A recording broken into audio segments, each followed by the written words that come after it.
Welcome to my YouTube channel cosmetic Nepal. आज मैले फेरि एउटा नयाँ आइटम सनस्क्रीनमा लिएर आइसकेको छु। यहाँ देख्न सक्नुहुन्छ मैले फेरि आज एउटा नयाँ आइटम यो हो डर्माको सनस्क्रीन जो जेल फर्ममा छ अनि यसको बारेमा आज हामी कुरा गर्नेछौं। अनि यसको बारेमा आज हामी कुरा गर्नु पर्दा फेरि यो एउटा 50 ग्रामको प्याक हो, वेल प्याकेजिङमा छ अनि SPF 60 PA++ जसले तपाईलाई UVA/UVB प्रोटेक्सन दिन्छ। अनि यसको नेपाली मूल्यमा कन्भर्ट गर्नु पर्दा फेरि यसमा आइसी लेखेको छ 679-700 रुपैयाँ आइसी, जसलाई नेपालीमा कन्भर्ट गर्दा फेरि 1120 रुपैयाँ समथिङ पर्न जान्छ तपाईलाई।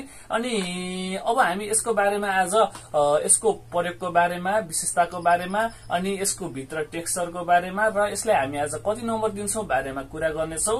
यदि तपाई मेरो च्यानलमा पहिलोचोटि भिजिट गर्नु भएको छ भने यस्तै कस्मेटिक भिडियोहरुको लागि मेरो च्यानल कस्मेटिक नेपाललाई लाइक, शेयर अनि सब्स्क्राइब गर्न नभुल्नु होला। अब हामी कुरा गर्नेछौं यसको टेक्सचरको, यसको भित्रदेखिबाट कस्तो हुन्छ त।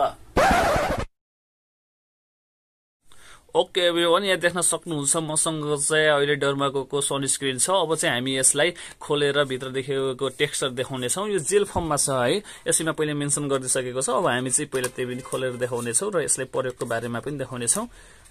यो कस्तो हुन्छ यो आइटम हैन, यहाँ देख्न सक्नुहुन्छ यो चाहिँ वेल प्याकेजिङ नै छ। अब चाहिँ म यो थोरै खोलेर देखाउँछु यसको भित्र कस्तो हुन्छ। यहाँ देख्न सक्नुहुन्छ यो चाहिँ जेल फर्ममा लेखिरहेको थियो हैन, जेल फर्ममै छ। अब चाहिँ त्यो मैले थोरै लगाएर तपाईहरुलाई देखाउने छु। मलम फर्ममा छ, यसको फ्रेग्रेन्स राम्रो आएको छ। यसले चाहिँ तपाईको छालाहरुमा एब्जर्ब त गरिसकेको छ, तर यसको चाहिँ है धेरै नै अलि चिल्लोपन बढिरहेछ। तर यसले तपाईको यदि ओइली छ भने चाहिँ ओइल फ्री है, तपाईको ओइल फ्री गराइदिन्छ फेसहरु। तपाईको यदि ओइली स्किन छ भने चाहिँ त्यस्तो स्किनको लागि धेरै नै उपयुक्त छ। अब चाहिँ हामी यसको विशेषताको बारेमा कुरा गर्नेछौं। यहाँ देख्न सक्नुहुन्छ आज चाहिँ हामी यो डर्माको सनस्क्रीनको बारेमा कुरा गरिरहेका छौं जो जेल फर्ममा छ।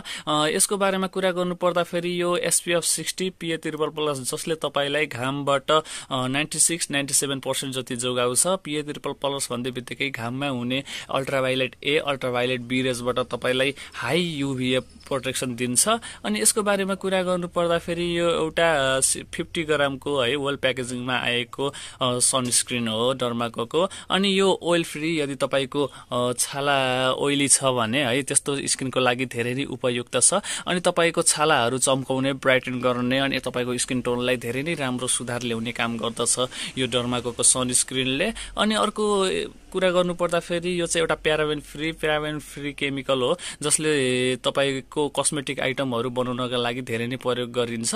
त्यो केमिकल फ्री वाला यो आइटममा पर्दछ।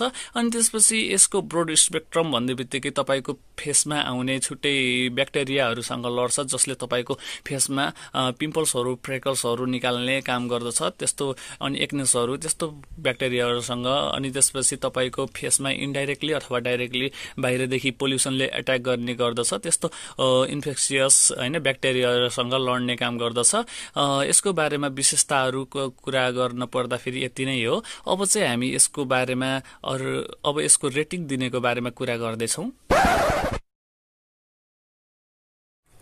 यहाँ देख्न सक्नुहुन्छ मसँग छ डर्माको सनस्क्रीन हैन, जसलाई आज हामी रेटिङ दिदैछौं ग्राहकहरुको रिभ्यू अनुसार अनि आफूले प्रयोग गर्ने अनुसार र अनि हाम्रो बेचाइ अनुसार हामीले यसलाई रिभ्यू दिनेछौं। आज हामी यसलाई 10 मा 7 नम्बर दिन्छौं किनभने यसको मागहरु अलि कम नै छ डर्माको भन्दा पनि अरु सनस्क्रीन। अनि स्पेशली अलि बढी है डर्माको सनस्क्रीनमा मान्छेहरु त्यति ज्यादा अलि युज गरेको छैनन् होला, त्यसकारण हाम्रोमा पनि कम बिक्ने भएकोले अनि यसको युज गरेकाले चाहिँ राम्रो नै छ भन्नुहुन्छ। त्यसकारण जसले सुट गरिरहेको छ त्यसले यही नै युज गर्नुहुन्छ। त्यो चाहिँ जसको स्किनहरुलाई हैन राम्रोसँग सुट गर्छ त्यसले एउटै सनस्क्रीन युज गर्नु भएको छ।